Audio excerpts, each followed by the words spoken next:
So when Louis C.K. made an entire episode of a TV show based around one single fart joke, Matt Stone and Trey Parker said hold my beer and made an entire RPG. Because why not, I guess? Flatulence is just as much of a superpower as diabetes or being wheelchair bound after all. At least from the perspective of a kid playing make-believe. And while all the countless inside jokes and references to the TV show definitely tickled those member berries in a satisfying way, and the new jokes and gags mostly do stick the landing as well. The true charm of this game lies in the framing device of kids running around town playing superheroes, and it commits to that idea fully and completely. And your job as the new kid is to harness the powers of your farts in order to literally bend time and space, which is an idea so ludicrous only these two depraved minds would conceive of it. But hey, I'd expect nothing less. In fact, if they weren't pushing the envelope with silly nonsense like this, I'd be worried. And frankly,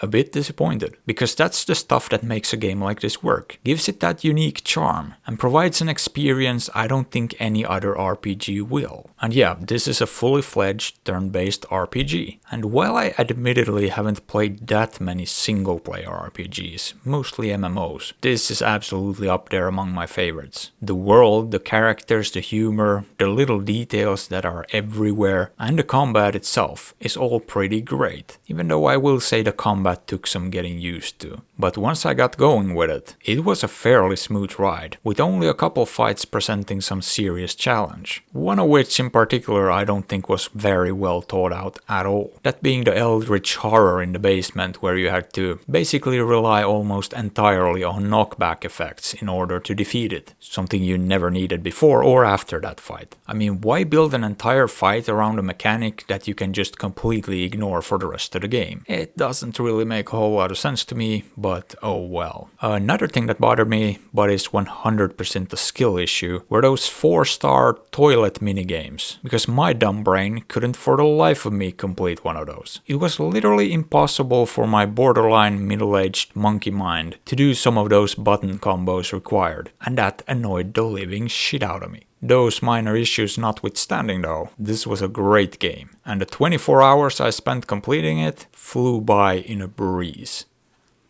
9 out of 10 time-bending nuclear farts.